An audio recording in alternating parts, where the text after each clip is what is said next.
దక్షిణముఖి అని కూడా అంటారు. ఇక మూడవది మల్లికార్జున జ్యోతిర్లింగం. మల్లికార్జున జ్యోతిర్లింగం భారతదేశంలోని గొప్ప శివాలయాల్లో ఒకటి. దీన్ని దక్షిణ కైలాష్ అని కూడా అంటారు. ఈ పుణ్యక్షేత్రం ఆంధ్రప్రదేశ్లోని కృష్ణానది ఒడ్డున శ్రీశైల పర్వతం మీద ఉంది.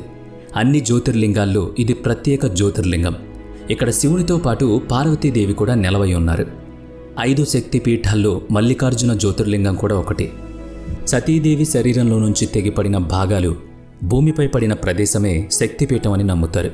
మల్లికార్జున జ్యోతిర్లింగానికి సంబంధించి అనేక ఇతిహాసాలు ఉన్నాయి.